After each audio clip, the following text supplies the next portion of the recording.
She proved to be such a nuisance, always obstructing my path. Right up until the bitter end, my husband spat out those words. It made me question if he was truly human at all. He was insufferable, not only as a parent, but as a person. "I'm sorry. I will avenge you," I declared, standing before the funeral attendees, reading the letter left by my daughter.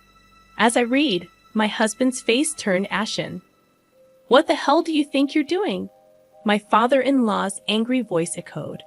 The revenge was about to commence. "My name is Elma, a 40-year-old housewife. I've been married to Carl for 15 years.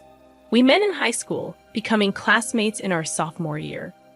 We started talking after becoming desk mates and grew closer while working together on a school festival project. After the festival ended, he confessed, and we started dating. We continued dating through college. Carl moved out on his own, so I often visited his apartment. After graduation, we both started working and got busy, but we still made time for dates and meals out. Once we both started earning more, we enjoyed traveling during our holidays. I cherished those trips we took while dating. 3 years into our working lives, we decided to get married. We had saved enough for a wedding and had settled into our jobs, so it felt like the right time. Since we had dated since high school, we already knew each other's families, which made meeting the parents and house visits go smoothly. Many people attended our wedding, including our high school classmates, celebrating our union. Afterward, we started our married life, which was full of joy. Even though we'd been together for over 8 years since high school, we felt fresh and excited in our married life. It felt real when my last name changed to his. We were having a smooth marriage. 3 years later, our daughter Rosa was born. "Wow, she looks like an angel, so cute," Carl exclaimed, holding our newborn daughter. "I'll work my butt off to protect our family," he declared. "Thank you, be our rock," I replied.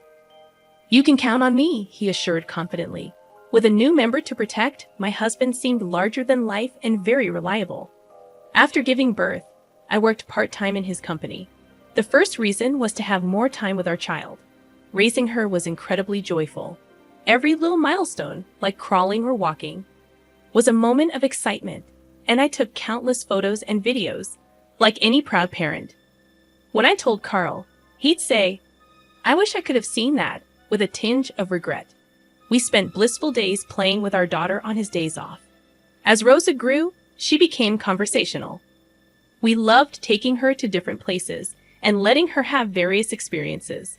We were excited about thinking of her future dreams and the path she would take. But everything changed when Rosa was in the 3rd grade. I was working part-time when suddenly I got a call from the hospital. Rosa had collapsed during class. In a state of panic, I hurried to the hospital. My husband left work early to join me, and together, we listened to the doctor's solemn words. That's when the shocking truth hit us like a tidal wave. Our daughter had a rare disease. Depending on the treatment, she probably had about a year to live, the doctor explained. My mind went blank. My daughter was burdened with an incurable illness. All that awaited us was the use of medication to ease the symptoms, with no guarantee of halting the relentless progression of the disease. We were devastated, grappling with the harsh reality of why such a small child had to endure this cruel fate. As time passed, her condition worsened. 6 months later, walking became a challenge, and she could no longer attend school.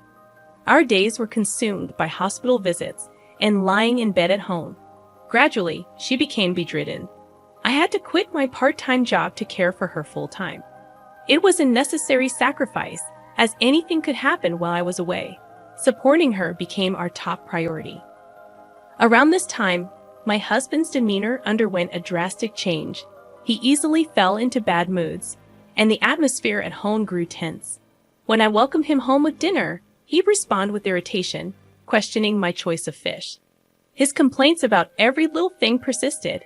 The house felt peaceful and calm when it was just my daughter and me, but anxiety crept in whenever he was around. His irritability escalated, and he started coming home late, citing overtime work. Strangely, I felt relief when he stayed out late. The mental exhaustion lifted. Yet, I couldn't shake the loneliness. He had stopped caring about our daughter's well-being. When I implored him to talk to her more, he dismissed it, claiming fatigue and declaring that taking care of her during the day was enough. 2 years had passed since her diagnosis, and she continued to fight against her illness with unwavering spirit. Despite her strength, my husband refused to acknowledge her efforts. Instead, his overtime increased, and he started staying out overnight without a message to me. The days without him felt strangely comfortable, even when he was home. Our interactions were minimal, and he seemed to sense the tension, avoiding unnecessary conversations. Strangely, my daughter, in the midst of her struggle, noticed the growing distance between us. "Did you and Dad fall out?" she asked one day. "You hardly ever talk when you're together, right?" "Most of the time." I could hear voices, and it sounded like they were arguing. "I'm sorry. I didn't mean to worry you, but it's okay. We're not on bad terms, really." "Yes, true. Dad's just really busy with work, so when he's home, he's resting. That's why I don't talk to him much so he can get some rest." I reassured our daughter. "Oh, I see," she responded, a little relieved but still seeming sad that her dad wasn't talking to her much. "Did Dad start to dislike me after I got sick?" she asked with a hint of worry. "That's not true at all. A parent can't hate their child. Like I said, he's just busy with work. Don't worry. He doesn't hate you, okay?" I comforted her. After putting our daughter to bed and leaving her room, I sighed. Why am I causing her to worry like this? She's in a life or death situation, and I'm troubling her with this. Gathering my courage, I spoke to my husband when he came home. "Hey, Rosa is feeling lonely. She's wondering if you started to dislike her after she got sick," I admitted. My husband, who had been listening reluctantly, seemed surprised that our daughter would say such a thing and finally looked at me. "Yes, she did. So please, even if it's just a little, talk to her. She's lived past the life expectancy she was given, so it wouldn't be strange if we lost her anytime. Let's make sure neither of you has any regrets, okay?" I pleaded. "I got it," he said begrudgingly and in a low voice. The next day, being Sunday, I deliberately created time for just my husband and daughter to be together. I went out to the store for a couple of hours. When I returned home, I asked him, "Did you get to talk to Rosa?" He replied, "Yeah, we talked about various things." I was glad if it was for our daughter's sake, but then my husband started to get ready to go out. "Are you going somewhere?" I inquired. "Yeah, I'm going out to eat with a friend. Why don't we all have dinner together as a family?" I suggested. "I've been invited, so I can't say no. I've done my part by talking to Rosa. It's time for you to let me go." Saying that, he left the house, leaving me puzzled. What does he mean by "let me go"? I felt like nothing had been resolved. Maybe my husband was just going through the motions out of obligation. At that moment, I decided to stop expecting anything from him. It was enough if I cherished our daughter. That's what I thought. I focused more on making conversation with her. Then, one day, my husband came home in a bad mood. "Hey, get dinner ready quickly," he demanded. I had stopped trying to say anything to my husband, so I prepared dinner, put it in front of him, and was about to go to our daughter's room when he stopped me. "Hey, pack a week's worth of clothes in the duffel bag. I've got a business trip. Make sure you pack all the essentials, like the razor too." After saying that, he went to take a bath without even clearing his dishes. Why do I have to do this? But surely if the bag wasn't packed by the time he got out of the bath, he would get pretty mad. And if he raised his voice, it would worry our daughter. If she woke up, I sighed and went into his room to pack the clothes into the duffel bag. Well, it's a relief. He'll be gone on a business trip for a week. With him gone, I can relax. I packed the bag and left it in his room. The next morning, my husband left without thanking me or saying anything. That annoyed me, but I decided to let myself do as I pleased. First, I called my parents to come and see our daughter. If my husband is away for a week, my folks can stay over without any worry. They seemed torn, happy to see their granddaughter, but saddened to see her bedridden. They were all smiles in front of her. But once she fell asleep, their faces were filled with pain and loneliness. "It really is unfair of God," they said, Why couldn't it be an old-timer like me instead of a good kid like Rosa? My parents stayed until the very last minute before my husband was due back. As time went on, Rosa's condition worsened, and she had to be hospitalized. I was gripped with fear that the inevitable might be near. I visited her in the hospital every day, but my husband never came. Instead, when he returned home early, he sent angry messages on WhatsApp, upset about dinner not being ready. At this point, beyond sighing, I thought it might be better without a husband who couldn't cherish his own daughter. However, his work, painful as it was to admit, allowed me these moments with her. Not only my parents but also my in-laws came to visit her often at the hospital. Rosa always seemed happy when someone came to see her. We even celebrated her 12th birthday in the hospital room, where the nurses prepared a cake, and we all celebrated together. But about a month after her birthday, Rosa's condition worsened, and she passed away. I was devastated, breaking down in tears. The reality shattered my emotions. My parents tried to comfort me, but they ended up crying with me. Still, we had to see Rosa off properly. Together with my parents, I arranged and prepared for the funeral. There were things I had to do, all for Rosa. I managed to hold back my tears and proceed with the funeral arrangements. We arrived at the funeral parlor early before the other mourners. My husband, irritable about having to get up early after coming back from his business trip the day before, was infuriating. He hadn't been reachable when Rosa passed away, and he had the gall to say, "I was on a business trip. Even if you had contacted me, I could have made it back." He tried to light a cigarette in frustration. "Go to the smoking area, please," I said sharply. Tutting, he looked irritated. After I called him out, standing by the coffin on his way to smoke, he said something awful to our sleeping daughter. "You were such a pain, always in my way, right to the end." My husband spat out these cruel words as if they were nothing. Is he really human? He was the worst, not just as a parent, but as a person. I was rendered speechless by the horrible things he said. I couldn't move from the spot until my husband walked towards the smoking area. When I came to, I went straight to the coffin. "I'm sorry. I will take revenge in your place," I told my daughter, steeling myself with determination. I could never forgive him. Then the funeral began. Unbelievably, my husband, who had just said such terrible things, pretended to cry in front of the relatives, saying Rosa's name as tears streamed down his face.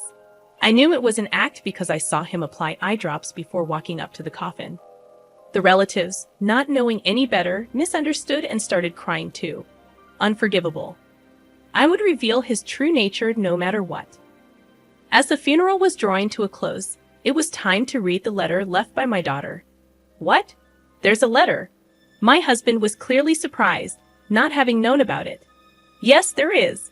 I have to properly convey the words she left behind to everyone." I stood before the funeral attendees and began to read my daughter's letter aloud at the microphone.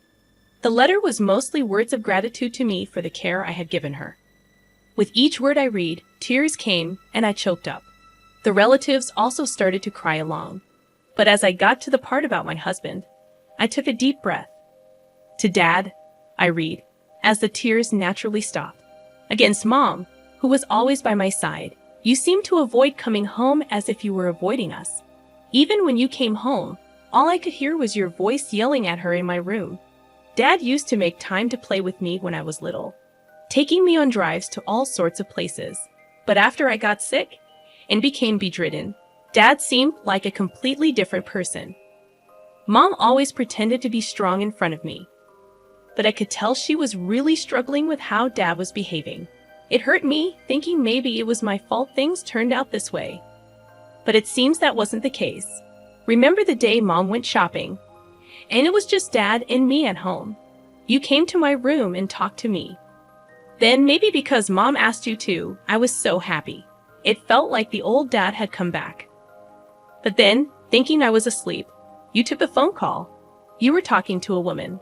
I couldn't believe what I was hearing. I know everything. You were planning a week-long trip. Did you enjoy the Disney trip you went on behind our backs? And you told that woman on the phone that you loved her." As I read my daughter's letter aloud, the room buzzed with tension. My husband stood there, pale as a ghost. "What the hell are you doing?" My father-in-law's angry voice boomed. The revenge had begun. My husband just stood there, speechless, stuttering. Ah! My father-in-law grabbed him by the collar and yelled, "You fool!" Before striking him across the face, my husband, staggering, denied the affair, saying, "It's not what it looks like. There must be some mistake." "What's the mistake?" "Rosa would never lie, but I haven't had an affair." My husband stuck to his denials, holding the microphone. "I've already caught you. Stop with the futile resistance." Yes, I had seen my daughter's letter beforehand and hired a private investigator. I had gathered plenty of evidence of my husband's affair. I showed the photo on my smartphone to everyone at the funeral. All the relatives attending glared at my husband. How could you go on an affair trip when your own child's life was hanging by a thread? You're finished as a human being. I didn't raise you to be such a terrible adult. Mom, Dad, you're no son of ours anymore. We disown you. My husband just collapsed on the spot, trying to escape the pain. I didn't want to face the reality that my daughter had become like that. What are you even saying? That's no excuse for having an affair. And if that were true, you would have spent more time with Rosa. Don't lie now when we've come so far. And I heard from your parents. You were asking them for money for Rosa's medical expenses because it was so costly. I never heard a word about it. That means you were using the money your parents sent for your own pleasure, right? You exploited your daughter's illness to collect money and have an affair, didn't you? Don't give me that. How dare you do such low things and then talk about suffering? Rosa was the one suffering the most, fighting desperately to survive her illness. To have a father like you, Rosa was the one to be pitied. You're not wanted at this funeral. Get out of here right now. I shouted at my husband with all my might. He fell on his butt, let out a small yelp, and then hurriedly ran away from the place. After that, I reset and continued with my daughter's funeral. When it was over, my in-laws apologized deeply and offered to help with the divorce and alimony in any way they could. I proceeded with the divorce and demanded alimony through a lawyer introduced by my father-in-law. But that wasn't enough for me. I took the house my husband had bought and also told everyone at his workplace about what he had done. My ex-husband, who had made it to the position of manager, quickly lost all credibility at the company. He was demoted and sent to work in a remote location. He asked his affair partner to come with him, but she promptly dumped him, saying she had no interest in a man without money. In the end, to his affair partner, my ex-husband was just a rich plaything. My ex-husband was abandoned by his parents and relatives, left to work alone in a distant place, living a lonely life in his house. It's all what he deserves, and honestly, I'd like to beat him up to my heart's content if I could. Meanwhile, I sold the house I got from my ex-husband and moved back to my parents' house. With the alimony from my ex-husband and his affair partner, I had a considerable amount of money. I didn't feel like working for a while after my daughter passed away, but gradually, I started to think more positively and began working part-time at a cafe near my parents' house. Mom's homemade cake. Rosa loved it so much. I remember my daughter saying that. Now, I bake sweets every day while working at the cafe and honing my pastry skills. I hope to one day serve my own creations on the menu, and just like how my daughter was happy eating my cake, I want to see someone else smiling while eating my cake. For my daughter's sake, I have to live my life to the fullest. With that thought, I put my all into working towards my dream. Today, thank you for watching the video all the way to the end. If you resonated with the content, please leave a positive rating and a comment.